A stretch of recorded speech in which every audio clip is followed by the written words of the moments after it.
Hello everyone, start करते हैं इस टॉपिक से जिसमें हम लोग पढ़ने वाले हैं अबाउट इनफर्टिलिटी। और ये जो पार्ट है ये रिप्रोडक्टिव हेल्थ है उसका पार्ट है। उसके अलावा रिप्रोडक्शन सीरीज़ है मेरे चैनल पे जिस पे मैंने जितनी भी 4 यूनिट है उनको बहुत अच्छे से डिटेल में कवर किया है। A discussion on reproductive health is incomplete without a mention of infertility.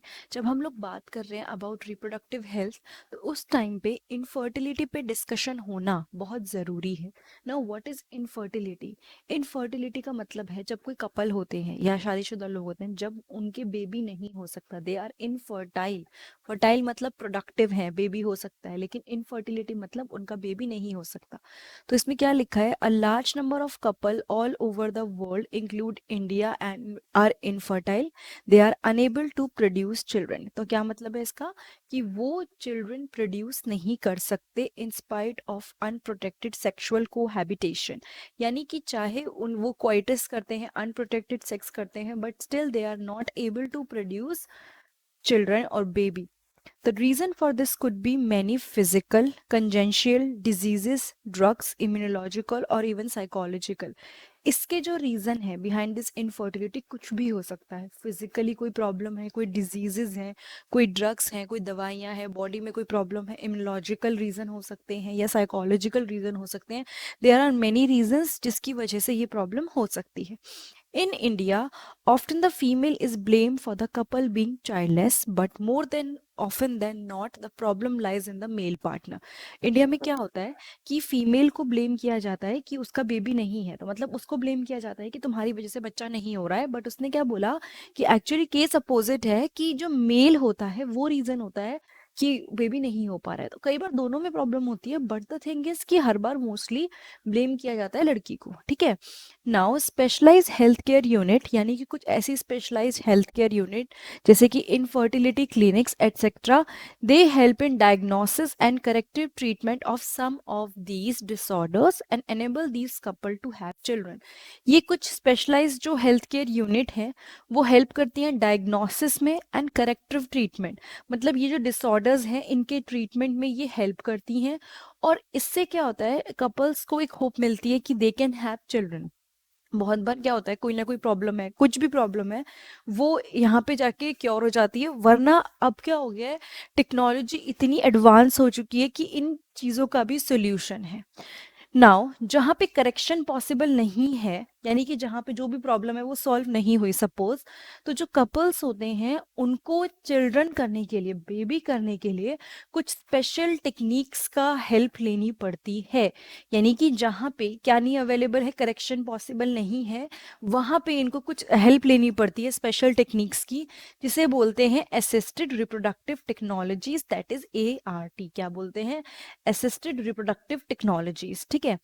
Now in vitro fertilisation, IVF fertilisation, अब हम इसको पढ़ेंगे कि इसके अंदर कौन कौन सी टेक्निक आती है। ठीक है, सबसे पहले तो लेते हैं, sorry, yes, IVF fertilization outside the body in almost similar condition as that in the body. In vitro, in vitro हमने पढ़ा है ना, कोई भी चीज़ जो हम बाहर करें, टेस्ट ट्यूब में करें या कैसी भी करें, लेकिन उसे कंडीशन वो दें जो बॉडी के अंदर की होती है। कई बार सेल की मेटिंग होती है, कई बार सेल को ग्रो किया जाता है इन विट्रो में, मतलब कि उसको ऐसे इन्वायरमेंट में ग्रो किया जाता है जो उसको बॉडी के अंदर मिलेगा।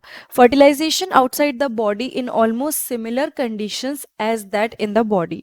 तो क्या बोला है, फर्टिलाइजेशन बॉडी के बाहर होगी, सिमिलर कंडीशन में जो कि बॉडी के अंदर जो कंडीशन होती है। उसके बाद क्या होता है, embryo transfer, that is ET। उनमें से एक मेथड है। अब क्या होता है इसको बहुत ध्यान से समझेंगे। इस मेथड के अंदर popularly known as test tube baby programme, बहुत बार सुना होगा आपने टेस्ट ट्यूब बेबी प्रोग्राम जब यूज़ करते हैं। इसमें क्या होता है, ओवा फ्रॉम द वाइफ, यानी कि वाइफ से ओवा लेते हैं या फिर डोनर जो फीमेल होती है, and sperm from the husband donor male, यानी कि स्पर्म लिया मेल से, ओवा लिया फीमेल से, या जो भी मेल डोनर है उसको कलेक्ट करते हैं। उसको इंड्यूस करते हैं ताकि वो जायगोट बनाए, और कौन सी कंडीशन देके, जो बॉडी में मिलती। वैसे तो अगर ओवा और स्पर्म को मिलना होता तो बॉडी के अंदर मिलते, ठीक है, सुटेबल कंडीशन में मिलते। बट अब हम क्या कर रहे हैं, हम उसको सुटेबल कंडीशन नहीं दे रहे, we are not giving suitable conditions, body के अंदर नहीं दे रहे हैं। ये चीज सेम टू सेम हम उसको बॉडी के बाहर दे रहे हैं, इन विट्रो दे रहे हैं।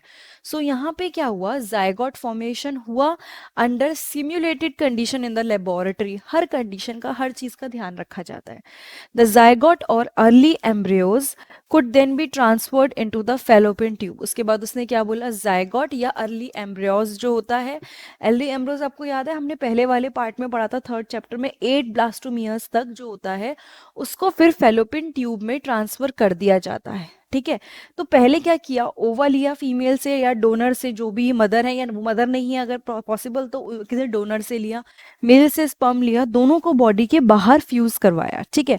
ये तब है जब ये दोनों चीजें मिल नहीं पा रही हैं, उस केस में बॉडी में बाहर, बॉडी के बाहर इसको मेटिंग करवाई। फिर जब वो 8 ब्लास्टोमियर स्टेज पे आ गया, उसको फिर फेलोपियन ट्यूब में अगर ट्रांसफर कर दिया तो उसे क्या बोलते हैं, जायगोट इंट्रा फेलोपियन ट्रांसफर। इसको जिफ्ट क्यों बोला, क्योंकि यहाँ पे जो ब्लास्टोमियर्स था अप टू 8 सेल्स वाला, उसको कहाँ पे, फेलोपियन ट्यूब में डाल दिया था। And embryos with more than 8 blastomere into the uterus, और वो एम्ब्रियोज जिसमें 8 से ज्यादा ब्लास्टोमियर्स हैं उसे क्या करते हैं, यूट्रस में डाल देते हैं। Intra uterine transfer to complete it further development. उसको कहाँ पे देखो, एक केस था जब फैलोपियन ट्यूब में डाला, जब तक कहाँ था, अप टू 8 ब्लास्टोमियर्स तक, यानी जब तक 8 ब्लास्टोमियर्स तक वो प्रोड्यूस हुआ था, तो हमने भी पढ़ा है वो सब तो कहाँ पे होता है, फैलोपियन ट्यूब में। उसके बाद उसने क्या बोला, आईयूटीज इंट्रा यूट्राइन ट्रांसफर, जब 8 ब्लास्टोमियर से ज्यादा हो गया तो उसको यूट्राइन, यूट्रस में ट्रांसफर कर दिया to complete its further development. उसको कंप्लीट करने के लिए उसको यूट्रस में डाल दिया। Embryos formed by in vivo fertilisation, fusion of gamete within the female also could be used for such transfer to assist those female who cannot conceive। देखो, पहला है इन विट्रो, जिसमें स्पर्म और जो ओवा होता है उसको बॉडी के बाहर मीट करवाया। अगर वो 8 सेल स्टेज तक है तो उसको फेलोपियन ट्यूब में इंसर्ट कर दिया, जिसको बोला ZIFT, okay, zygote intra fallopian transfer. But अगर वो 8 ब्लास्टोमियर से ज्यादा है तो उसको ग्रो करके कहाँ डालते हैं, इंट्रा यूट्राइन ट्रांसफर, यानी यूट्रस में इम्प्लीमेंट कर देते हैं, इम्प्लांट करते हैं, नॉट इम्प्लीमेंट, इम्प्लांट कर देते हैं। अब आगे की डेवलपमेंट फिर बॉडी में होती है, लेकिन फ्यूजन कहाँ हुआ, कहाँ हुआ, विट्रो हुआ। Embryos formed by in vivo fertilisation, यानी वो एम्ब्रियोज जो कहाँ पे बने, इन विवो फर्टिलाइजेशन, बाहर बने, किससे, फ्यूजन ऑफ गैमेट से। यहाँ पे क्या हुआ, इन विवो में fusion of gamete, sorry, embryos जब एक तो विट्रो होता है जो बॉडी के बाहर हुआ, विवो में, इन विवो में वो बॉडी के अंदर बने, ठीक है। उसके बाद वो भी यूज कर सकते हैं ट्रांसफर करने के लिए, किसको, those female who can not conceive. मतलब कि उन्होंने क्या बोला कि in vivo fertilisation, fusion of gamete within the female, उन्हीं के फीमेल के अंदर फ्यूजन हो गया, लेकिन क्या बोला उसने, उस मेथड को हम तब यूज करेंगे जब फीमेल कंसीव नहीं कर सकती, मतलब वो क्या नहीं कर सकती, बच्चे को अपने अंदर ले नहीं सकती, लाइक इम्प्लांट जो होता है वो नहीं हो सकता, इम्प्लांटेशन नहीं हो सकता। Now transfer of an ovum collected from a donor into the fallopian tube. क्या बोला, transfer of an ovum collected from a donor into the fallopian tube.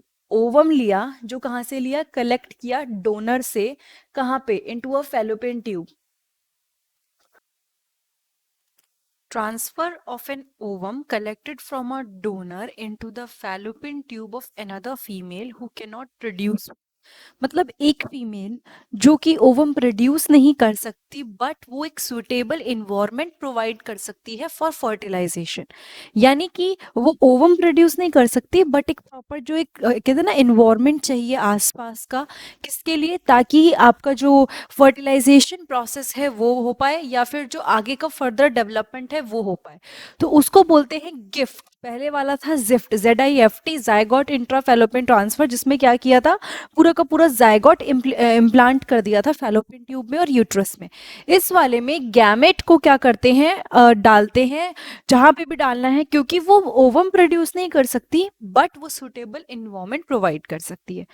Intracytoplasmic sperm injection क्या बोला है, intracytoplasmic sperm injection is another specialised procedure to form an embryo in the laboratory in which a sperm is directly injected into the ovum. अब फिर से पढ़ो, नाम से ही समझ में आ जाएगा। इंट्रासाइटोप्लाज्मिक स्पर्म इंजेक्शन ये एक और प्रोसीजर है जिसमें एम्ब्रियो बनता है लेबोरेटरी में, लेकिन क्या होता है, स्पर्म को डायरेक्टली ओवम के अंदर इंजेक्ट किया जाता है। क्या किया जाता है, स्पर्म को डायरेक्टली ओवम के अंदर इंजेक्ट कर दिया जाता है।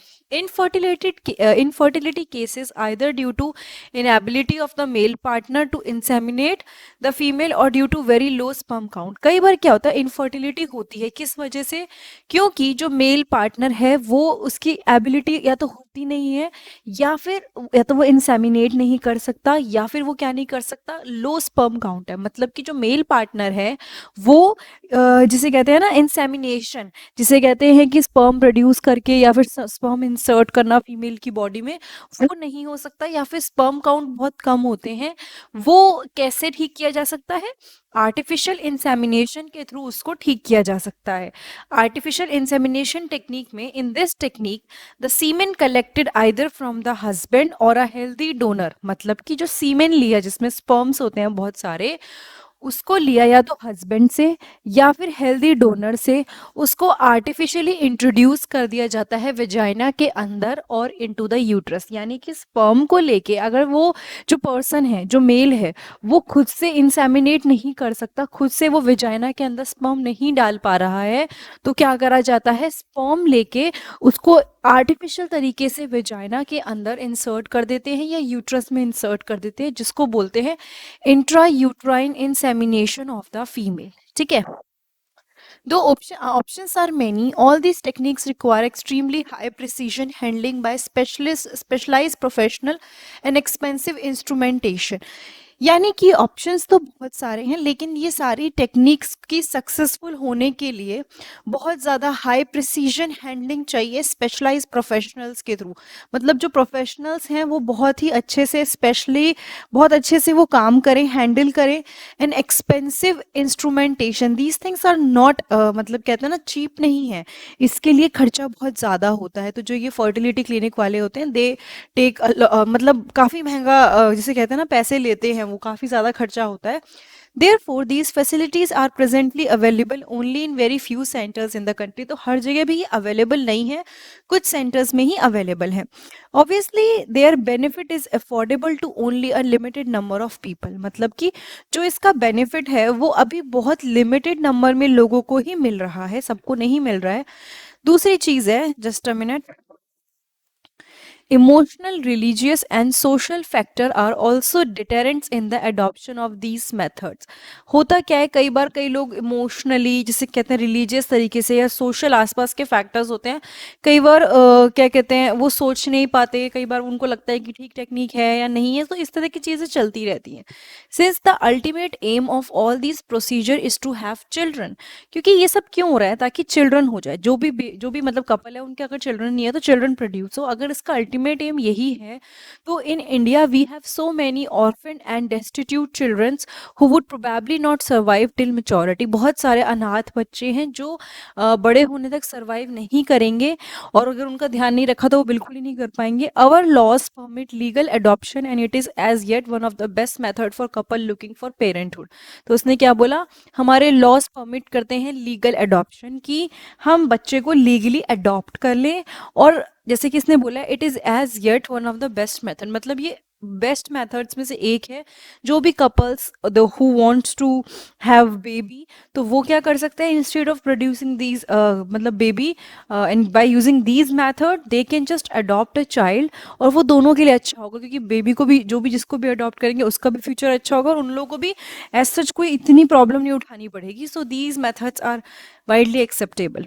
ठीक है, तो आई एम होपिंग कि ये समझ में आ गई होंगी आपको असिस्टेड रिप्रोडक्टिव टेक्नोलॉजीज। कुछ पोर्शन नहीं भी अगर आपको आया है तो प्लीज़ कमेंट कर दीजिएगा, मैं अलग से एक वीडियो बना दूंगी हर टॉपिक को इंडिविजुअली समझाते हुए। इसके बाद क्योंकि ये यूनिट खत्म हो गई है, तो I will try to cover the question answers from in this series, और उसके बाद हमें बोर्ड्स के इंपॉर्टेंट क्वेश्चन भी कवर करने हैं जो चांसेस होते हैं कि आएंगे, तो आप ये देख लो। और उसके अलावा रिप्रोडक्शन जो सीरीज़ है पूरी की पूरी मेरे चैनल पे है, biology in human welfare, ecology, और 11th की भी कई सीरीज़ हैं, आप उसको मेरे चैनल पे प्लेलिस्ट में 11 12 बायोलॉजी में चेक कर सकते हैं। Thank you so much.